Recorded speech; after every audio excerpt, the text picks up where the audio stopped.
Have you ever had one of your adult children suddenly stop calling, texting, or coming around for weeks, maybe even months? No warning, no explanation, just silence. One day, you're sharing a coffee over the phone or exchanging stories about old family memories, and then they're gone, completely. You're left wondering, what happened? Did I say something wrong? Did something happen in their life I don't know about? And just when you finally started adjusting to the quiet, a message pops up. Maybe it's a text, maybe a phone call, or even a casual visit. They say something like, "Hey, how are you? Thought I'd check in." As if nothing ever happened, as if the silence wasn't painful, as if the weeks or months you spent worrying, waiting, and hurting never occurred. If this has happened to you, I want you to know, you're not alone. So many parents, especially in their 60s, 70s, and beyond, go through this confusing emotional experience. And the truth is, when a grown child disappears and then reappears like everything's normal, it brings up a whirlwind of emotions. Hurt, hope, anger, confusion, even guilt. That's why in this video, we're going to talk about how to handle it with wisdom, with strength, and most importantly, with self-respect. Because no matter how old your children are, your time, your heart, and your love are still valuable. You deserve clarity, not confusion. And you deserve relationships built on mutual respect, not one-sided effort. Let's begin with the first and most powerful thing you can do. When your adult child comes back out of the blue, like nothing ever happened, ask for acknowledgement. Now, I want to be clear. This doesn't mean scolding them or demanding answers in a way that turns things into a fight. That rarely helps. But what it does mean is calmly and honestly naming what happened. Saying something like, "I noticed we hadn't spoken in a while, and I wasn't sure what was going on." That simple sentence, spoken without anger, can completely shift the tone of the conversation. Because here's the truth. If you don't ask for acknowledgement, you're silently giving permission for this kind of disappearing and returning behavior to continue. You're saying, it's okay to treat me like an option, and you are not just an option. You are a parent. You are a person. You are someone whose presence should be valued, not taken for granted.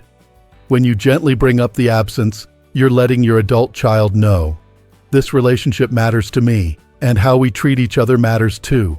Now, you might be thinking, but what if they get defensive? What if they shut down again? And yes, that's a possibility. Some adult children struggle to talk about feelings. They might avoid hard conversations because they feel guilty or ashamed, or simply because they've never been taught how to repair relationships. But your job isn't to protect them from discomfort. Your job is to protect your own peace. By asking for acknowledgement in a calm and grounded way, you're setting a respectful tone and giving them a chance to respond with maturity. What they do with that chance, that tells you a lot. And this leads us into the second strategy, the delayed response protocol. This one is especially helpful if you're still hurting from the disappearance, or if this has happened more than once. When your adult child suddenly reappears, it's natural to feel a wave of relief. That message or phone call might feel like water in a desert. But before you rush to reply, take a pause. Give yourself space to breathe. You don't need to reply right away, even if your heart is racing with hope. Why? Because when someone disappears from your life without explanation, and then comes back on their timeline, they're essentially teaching you that their needs come first, that their silence is something you're expected to tolerate. And when we respond immediately, especially with enthusiasm, we unintentionally confirm that message. But when you pause, when you take time to consider how you want to respond instead of reacting from emotion, you shift the dynamic. You give yourself the space to decide, do I want to re-engage right now? Am I ready for this? And that pause communicates something powerful. I'm not just sitting around waiting for you. I have a life too. This doesn't mean ignoring them forever. It just means honoring your own emotional pace. Maybe you take a few hours, maybe a day, maybe even a few days, depending on how deeply the silence affected you. During that time, check in with yourself. Ask, what do I really want from this relationship? What am I ready for and what am I not? And when you do respond, it can be something as simple and neutral as, hey, just saw your message, hope you're doing okay. That's it. You're not jumping back into deep emotional waters right away. You're letting them know you're there, but on your terms. Now, some parents tell me they feel guilty doing this, that it feels cold or distant. But here's the truth. You are not being cold. You are being careful, and that's okay. When someone has stepped away from your life without explanation, you have every right to protect your heart when they return. Giving yourself time and space to respond isn't about punishment. It's about emotional boundaries. It's about saying, I matter too. Because far too often, especially in families, we're taught to always be available, to always pick up the phone, to always say yes. But constant availability doesn't build respect, it builds expectation. And right now, if your adult child is reappearing without acknowledging their absence, that's a moment to reset expectations. Not with anger, not with shame, but with strength. We're not here to control them. We're not here to guilt them. But we are here to say, I welcome relationships that are mutual, respectful, and kind. I'm not interested in playing hide and seek with my peace of mind. As you begin to step into this new way of responding, with calmness, with thoughtfulness, with intention, you start to feel something shift. Maybe it's just a little at first, a little less tension in your shoulders, a little more confidence in your voice. But over time, these small moments of self-respect add up. They build strength, they build clarity, they build peace. And you deserve peace. You deserve connection. That feels safe, honest, and real. Not connection built on silence, confusion, and walking on eggshells. Sometimes, after you've given yourself that breathing room, maybe a few hours, maybe a day or two, you begin to see things more clearly. The initial wave of relief from hearing from your adult child fades just enough to let the questions rise. Why now? Why this way? And you start to feel that tug inside, the part of you that wants to protect the connection, but also protect your heart. And this is where a third approach comes in, what I call casual dismissal. Now don't worry, this isn't about turning cold or being cruel. It's about matching the energy you're given. If your adult child reaches out after weeks or even months of silence, and they offer no explanation, no apology, no awareness at all, then it's okay to respond with warmth, but without enthusiasm. You don't have to leap back into deep conversations or act like you've been waiting by the phone. A simple, nice to hear from you, or hope everything's going well, is enough. It's polite, it's open, but it doesn't hand over your heart on a silver platter. It tells them, I'm open to connection, but I'm not going to pretend the past didn't happen. Because here's what often happens. When you give too much too soon, they learn that disappearing has no cost, that they can check out of the relationship whenever they feel like it.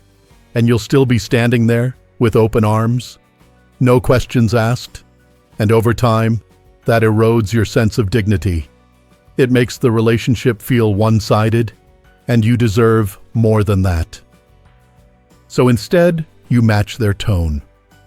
If they're casual, you can be casual too. If they're vague, you don't have to rush to fill in the blanks. This isn't about being petty, it's about protecting the investment of your love and your time. And seeing if they're willing to invest something in return. You've spent a lifetime loving this person, feeding them, comforting them, cheering for them, worrying over them. And now they're an adult.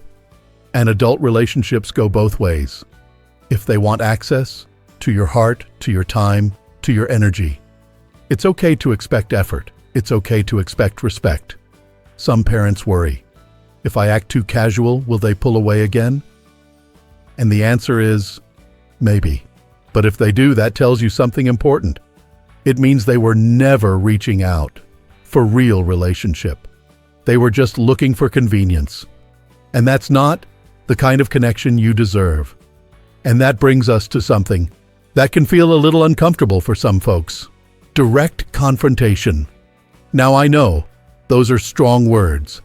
And for many parents, especially those raised in generations, where you didn't talk back, where you kept things polite, no matter how much they hurt, the idea of confronting your child, especially your adult child, can feel like stepping into dangerous territory. But confrontation doesn't have to be a conflict. It can be clarity. It can be calm.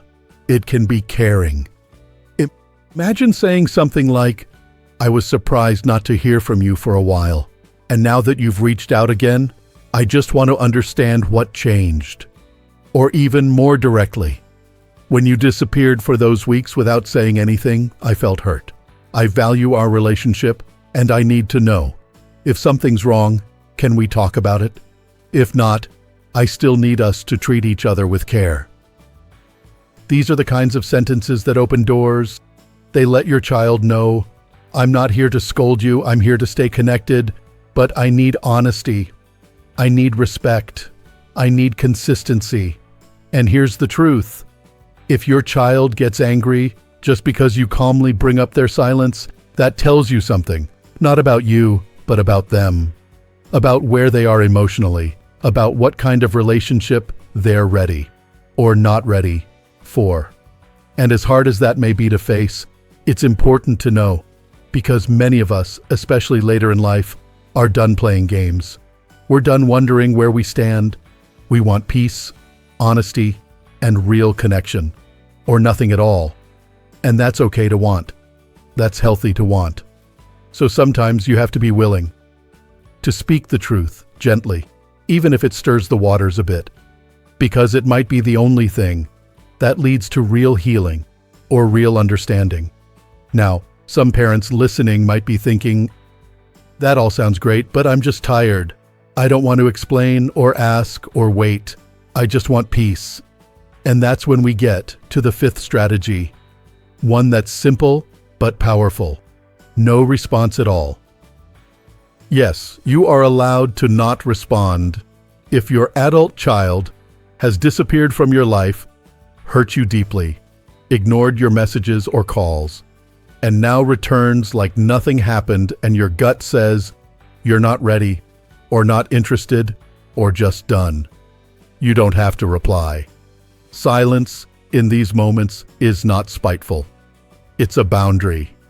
Because not every door needs to swing open just because someone knocks. Especially when that person walked out without looking back. Now, this doesn't mean cutting them off forever.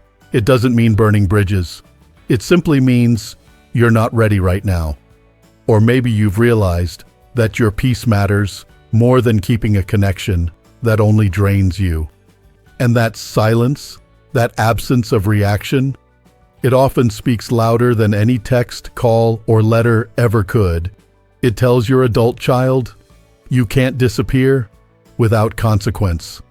You can't re-enter my life on your terms and expect me to drop everything for you. I love you, but I love myself too. And finally, there's one more approach I want to talk about. One that's more reflective, more inward, but just as important. And that is gathering information.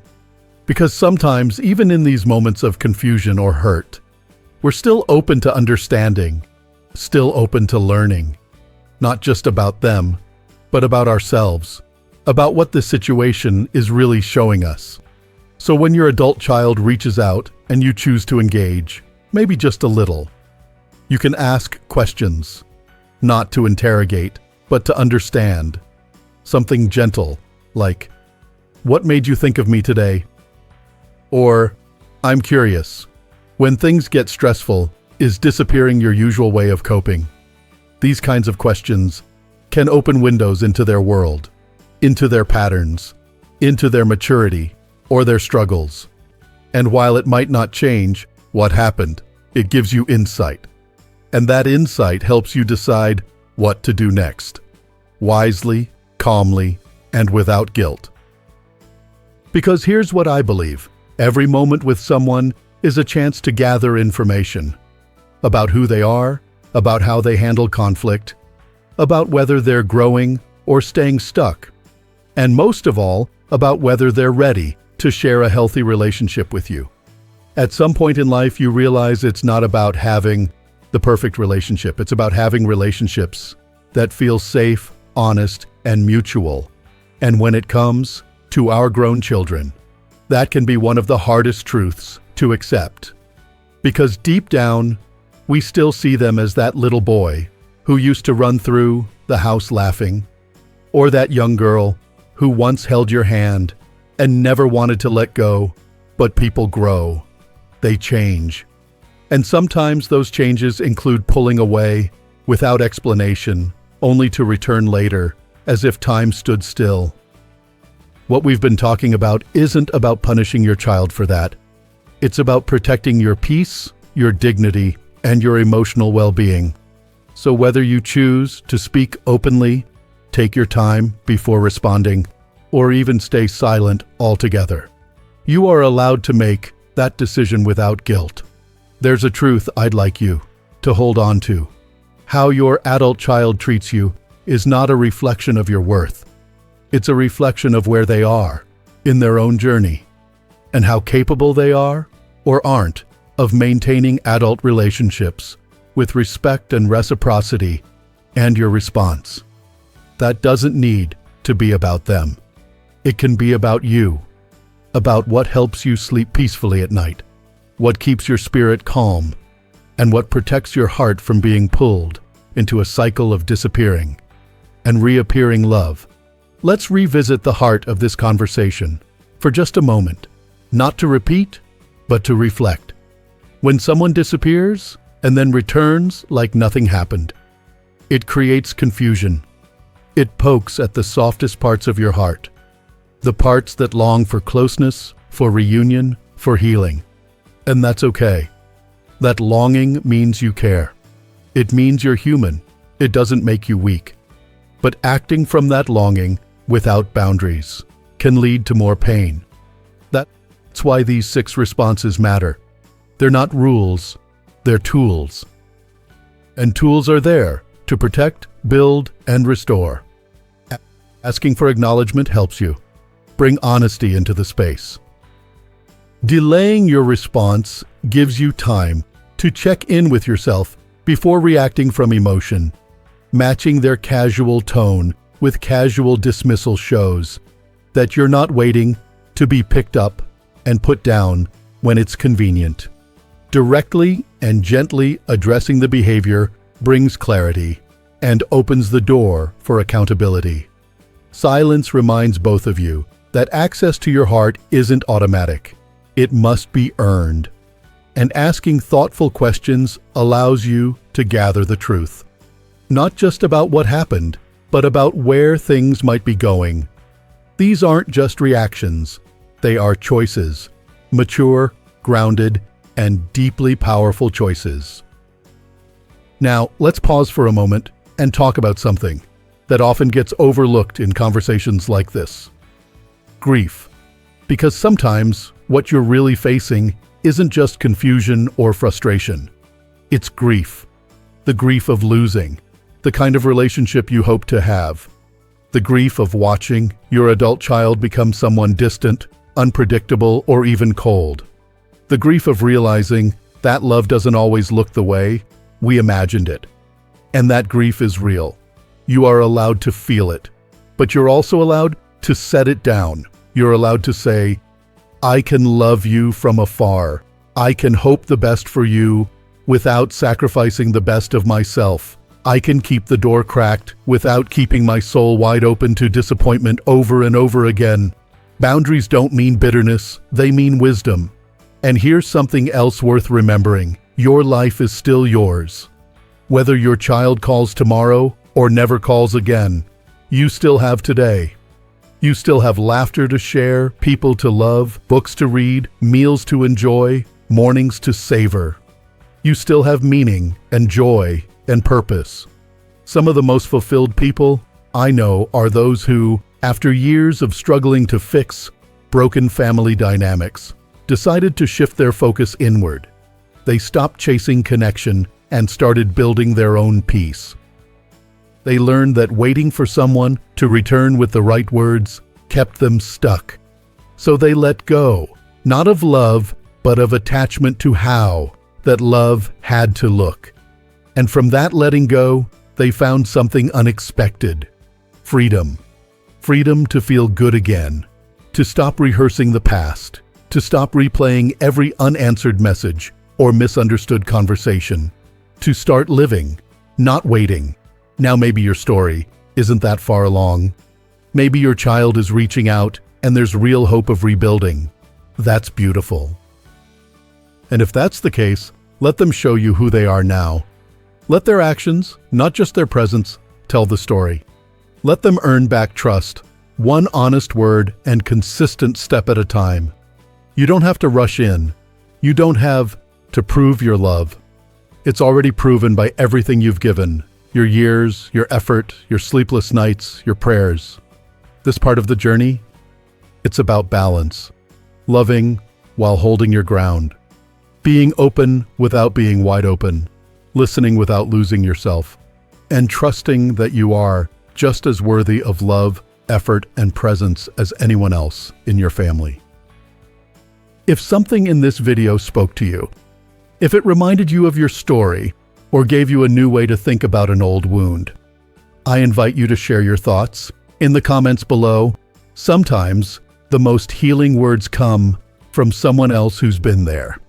And if you haven't already, go ahead and like this video and subscribe to the channel. Here at Strong Elderly Life, we're all about helping you stay emotionally strong, mentally grounded, and spiritually full, especially in the relationships that matter most. This isn't just a place for tips. It's a place for truth, for growth, for compassion. We're building a community of people who've seen life from all angles and still choose peace, strength, and love on their terms. So here's what I'll leave you with today. No matter what your child does or doesn't do, your worth hasn't changed. No matter who disappears, your presence still matters. No matter what silence you've endured, your voice still deserves to be heard. And no matter how long it's been, today is still a good day to protect your peace. You are strong. You are wise. You are loved. Here's to living your best life at any age,